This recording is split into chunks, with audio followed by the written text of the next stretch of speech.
One piece. दोस्तों gold Roger के ये कहने के बाद बहुत सारे लोग दुनिया भर में समुद्र की ओर पायरेट बन के निकल पड़े उसका खजाना ढूंढने के लिए, और इसी के साथ शुरुआत होती है द ग्रेट पायरेट एरा की। दोस्तों आगे हमको हमारा main character monkey D Luffy दिखाया जाता है, जो कि इस समय सिर्फ 7 साल का है, और इसी बीच उसके गांव में रेड एयर पायरेट्स अभी कुछ टाइम के लिए आए हुए हैं, जिनके कैप्टन का नाम है शैंक्स।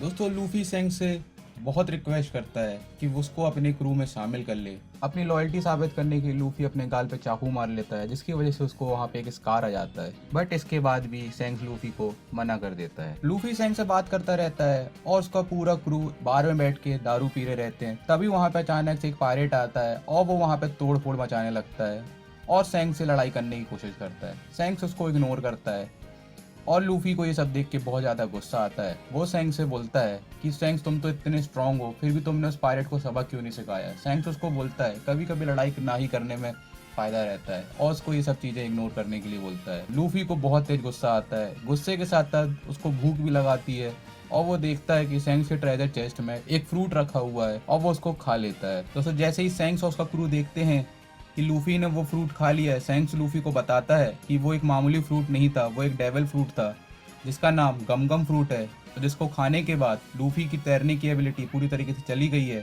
बट उसके पास एक रबर वाली पावर आ गई है, जिसकी वजह से उसकी पूरी बॉडी अब रबर की हो चुकी है। दोस्तों डेविल फ्रूट की पावर आने के बाद लूफी अकेला ही उस पायरेट से लड़ाई करने के लिए निकल जाता है, पर रहता तो भाई वो बच्चा ही है, लेकिन उसकी रक्षा करने के लिए वहाँ पे शैंक्स का क्रू आ जाता है। पलक झपकते ही दोस्तों शैंक्स के क्रू ने उस पायरेट की सारे बंदों को मार देते हैं और वो लूफी को बचाने वाले ही रहते हैं, लेकिन वो पायरेट लूफी को लेके समुद्र की ओर निकल जाता है। दोस्तों उस पायरेट को पता होता है कि लूफी ने एक डेविल फ्रूट खाया हुआ है और वो तैर नहीं सकता है, इसलिए वो लूफी को समुद्र में फेंक देता है। लेकिन अचानक से ही उस पायरेट के पीछे एक बहुत ही बड़ा सी किंग आ जाता है और वो उस पायरेट को निगल लेता है। लूफी जो कि तैर नहीं सकता, उसको बचाने के लिए शैंक्स आ जाता है, पर दोस्तों लूफी को बचाते बचाते शैंक्स का एक हाथ कट जाता है, जिसको देखने के बाद लूफी बहुत ही ज्यादा दुखी होता है। उसको ये रियलाइज होता है कि उसकी बेवकूफी के कारण ही शैंक्स का एक हाथ कट चुका है। और इसके बाद दोस्तों हम देखते हैं कि शैंक्स और उसका क्रू अभी उसके गाँव से निकल रहे होते हैं। लूफी उसको सॉरी बोलता है और बोलता है कि किसी दिन वो भी अपना एक क्रू इकट्ठा करेगा और समुद्र में निकलेगा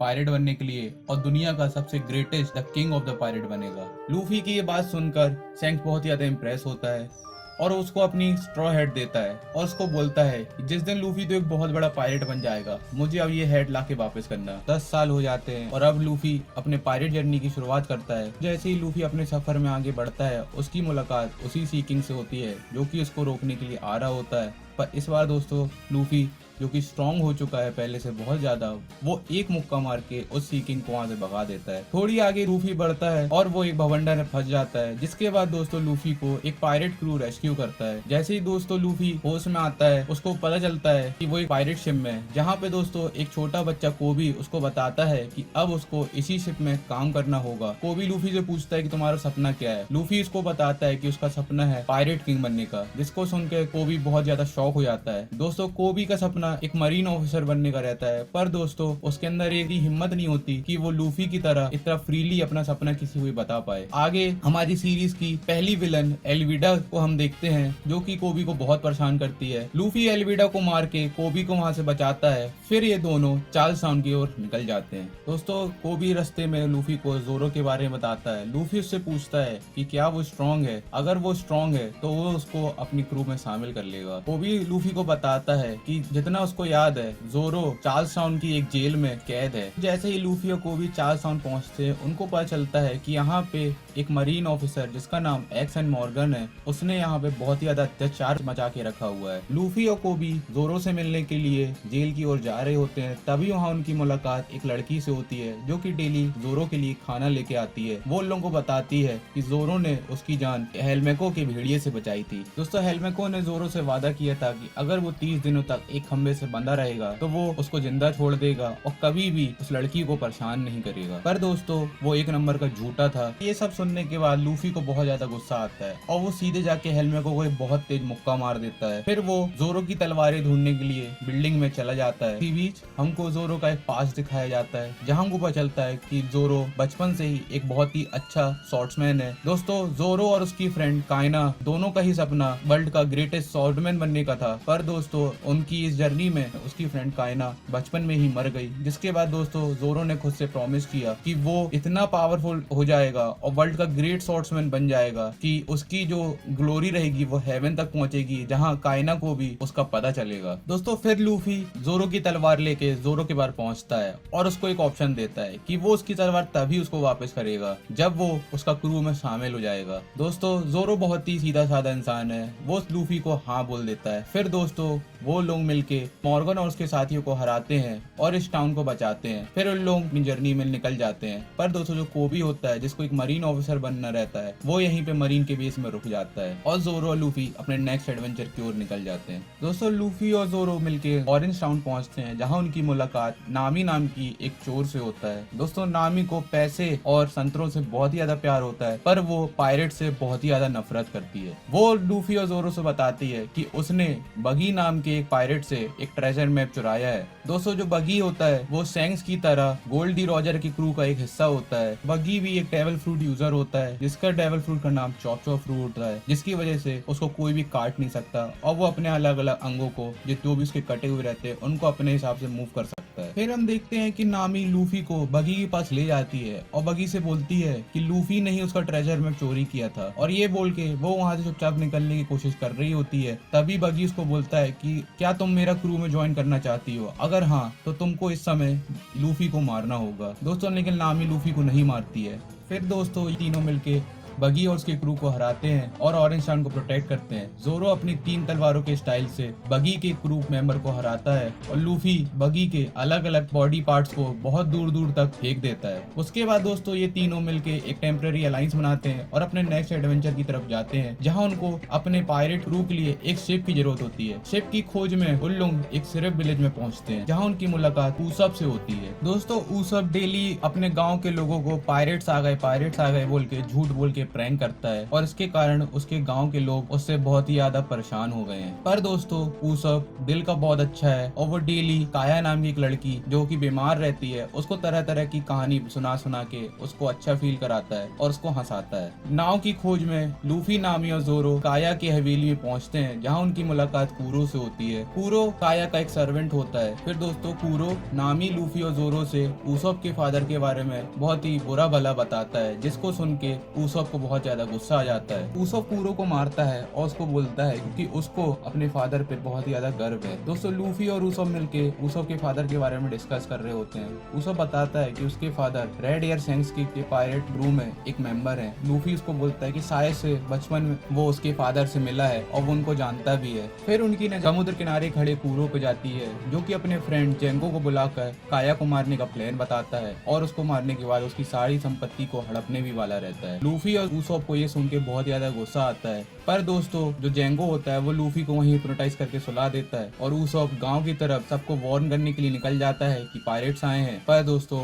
ऊसब की बातों पे कोई भी भरोसा नहीं करता। फिर लूफी, जोरो, नामी और ऊसब मिलके कूरो और उसके ब्लैक कैट्स पायरेट्स के क्रू को हराते हैं और काया और सारे गाँव वालों की जान बचाते हैं। एज अ रिवॉर्ड लूफी और उसके क्रू को काया गोइंग मैरी नाम की एक शिप गिफ्ट करती है, जिसके बाद लूफी ऊसब को अपना क्रू ज्वाइन करने के लिए बोलता है और ऊसब लूफी का क्रू ज्वाइन कर लेता है। दोस्तों सफर में लूफी और उसके क्रू की मुलाकात एक मरीन ऑफिसर से होती है जो कि लूफी और उसके क्रू पे तोप से हमला करता है, लेकिन लूफी अपने गम फ्रूट की पावर से उसकी तोप को बराटे रेस्टोरेंट की तरफ मोड़ देता है, जिसके कारण उस रेस्टोरेंट का काफी नुकसान होता है और उसके ओनर को काफी चोट भी लगती है। सजा के तौर पर दोस्तों लूफी को 1 साल के लिए अब इस रेस्टोरेंट पे काम करना होगा जब तक कि वो सारे नुकसान की भरपाई न कर दे। दोस्तों यहाँ पे लूफी और उसके क्रू की मुलाकात सांजी से होती है। दोस्तों सांजी का सपना होता है कि वो ऑल ब्लू को खोजे, जहाँ दोस्तों ऑल ब्लू एक ऐसी जगह है जहाँ पे दुनिया भर की सारी फिश पाई जाती हैं। दोस्तों जो रेस्टोरेंट का ओनर होता है उसका नाम जैफ होता है और वो अपने जमाने में एक बहुत ही बहादुर पायरेट रहता है जिसने ग्रैंड लाइन का सफर भी किया है। दोस्तों जब सांजी छोटा था उस समय जैफ ने उसकी जान बचाई थी। तो हुआ कुछ ऐसा था, ये दोनों एक आइलैंड में फंस गए थे और खाने के लिए इन लोगों के पास कुछ बचा नहीं था। दोस्तों जो भी खाना था जैफ ने सांजी को दे दिया और अपना खुद का एक पैर काट के खा लिया था जिंदा रहने के लिए। दोस्तों आगे गेन जो कि डोंग क्रीक पायरेट का एक मेंबर रहता है, वो खाने के लिए रेस्टोरेंट में आता है, पर दोस्तों उसको धक्के मार के रेस्टोरेंट से भगा दिया जाता है। दोस्तों सांजी को ये सब देख के अच्छा नहीं लगता और फिर वो गेन को खाना देता है। 2 दिन बाद गेन अपने कैप्टन डोंग क्रीक के साथ रेस्टोरेंट में वापस आता है। डोंग क्रीक रेस्टोरेंट में अपने पूरे क्रू के लिए 100 मील्स की डिमांड करता है, जिसके बाद दोस्तों पूरे रेस्टोरेंट में सारे लोग सांजी पे गुस्सा करते हैं कि उसने आखिर क्यों एक पायरेट को खाना दिया और अब उसका पूरा क्रू ही खाने के लिए आ गया है। दोस्तों ज़ैप सबको शांत कराता है और खाना प्रिपेयर करने के लिए बोलता है और साथ ही साथ एक फाइट के लिए रेडी रहने के लिए भी बोलता है। फिर दोस्तों स्टोरी में एंट्री होती है वर्ल्ड के ग्रेटेस्ट और सबसे स्ट्रॉन्गेस्ट स्वॉर्ड्समैन हॉकाई मीहॉक की, जो कि एक 7 वॉरलॉर्ड ऑफ द सी भी है। अपने एक स्लैश से ही वो डोंग क्रीक की पूरी शिप को काट देता है बीच से।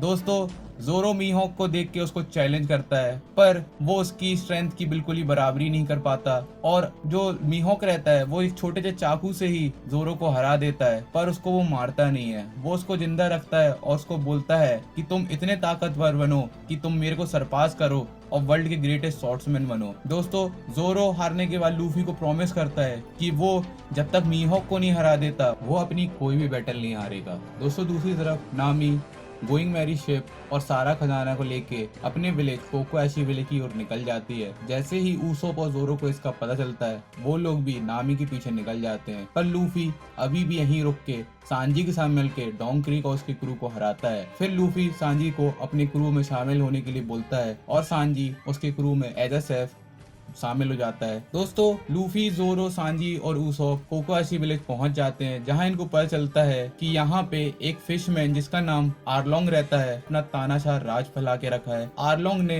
नामी को पालने वाली लेडी बेलेमीर को मार दिया था जान से और नामी को पायरेसी की दुनिया में जबरदस्ती ढकेल दिया। दोस्तों आर्लोंग ने नामी से प्रॉमिस किया था कि जिस दिन वो उसको 100 मिलियन बेरीज ला के देगी वो कोकोयाशी विलेज छोड़ के चला जाएगा और सबको फ्री कर देगा। दोस्तों आर्लोंग नामी को वहां से भगा देता है और उसका सारा पैसा भी छीन लेता है और उसको बताता है कि उसने सबको झूठ बोला था, वो किसी को भी कभी नहीं छोड़ेगा। नामी लूफी को हेल्प के लिए रिक्वेस्ट करती है। फिर दोस्तों अपने लूफी, जोरो, सांजी और ऊसोप मिलके आर्लोंग और उसके क्रू से फाइट करने के लिए जाते हैं। दोस्तों जोरो जो कि मीहॉक से बैटल करते हुए पहले से ही घायल होता है, पर फिर भी वो अपनी बैटल जीत जाता है। सांजी जिसकी पहली फाइट रहती है as a straw hat member, वो भी अपनी फाइट जीत जाता है। ऊसोप जो कि डरपोक होता है पर फिर भी वो आर्लोंग के क्रू मेंबर को हराने में सफल होता है। लूफी आर्लोंग को बहुत पीटता है और जिस कमरे में नामी ने अपनी पूरी जिंदगी मैप ड्रॉ करने में लगा दी थी उसी कमरे में वो आर्लोंग को मारता है और उसको वहाँ पे हरा देता है और पूरे कोकोयाशी विलेज को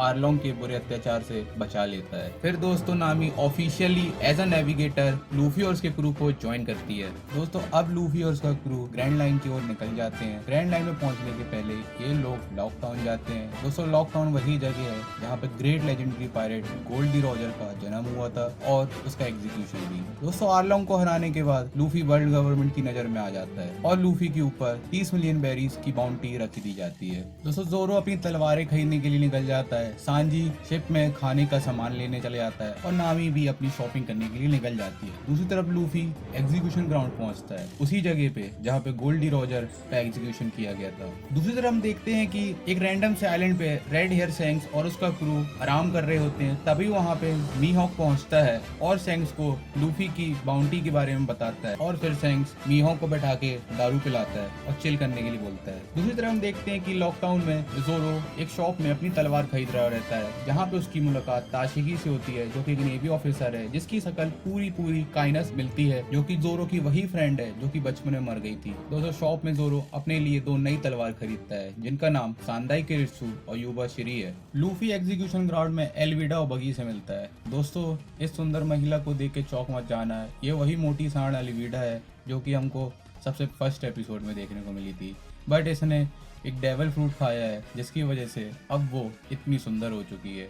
बगी और एल्विडा मिलके लूफी को एग्जीक्यूट करने ही वाले रहते हैं। जिस टाइम लूफी एग्जीक्यूट होने वाला रहता है वो सबको बोलता है कि वो आगे चल के एक पायरेट किंग बनेगा। उसके बाद दोस्तों उसी जगह पे अचानक से एक बहुत ही तेज बिजली गिरती है जिससे लूफी बच जाता है। दोस्तों जोरो और सांजी मिलके लूफी को लेके लॉकडाउन से निकलने की कोशिश करते हैं, लेकिन वहाँ पे अचानक से ताशिगी आ जाती है और यहाँ पे हमको ताशिगी और जोरो की फाइट देखने को मिलती है। जोरो ताशिगी से बताता है कि वो उसको बिल्कुल ही पसंद नहीं करता क्योंकि उसकी शक्ल उसकी डेड फ्रेंड काइना से मिलती है। आगे हम देखते हैं कि एक नेवी कैप्टन जिसका नाम स्मोकर है वो लूफी को पकड़ लेता है और उसको जाने नहीं देता। तभी वहां पर अचानक से एक बहुत ही ताकतवर व्यक्ति जिसका नाम ड्रैगन होता है वो लूफी को बचाने के लिए आ जाता है। लूफी और उसका क्रू ग्रैंड लाइन की ओर निकलते हैं। वो पांचों लोग अपना अपना ड्रीम बताते हैं। लूफी बोलता है कि उसको पायरेट किंग बनना है, सांजी जिसको ऑल ब्लू ढूंढना है, जोरो जिसको वर्ल्ड का ग्रेटेस्ट स्वॉर्ड्समैन बनना है, ऊसो जिसको एक ब्रेव वॉरियर बनना है और नामी जिसको वर्ल्ड का पूरा मैप बनाना है और वर्ल्ड का बेस्ट नेविगेटर बनना है। और इसी के साथ दोस्तों हमारा ईस्ट ब्लू सागा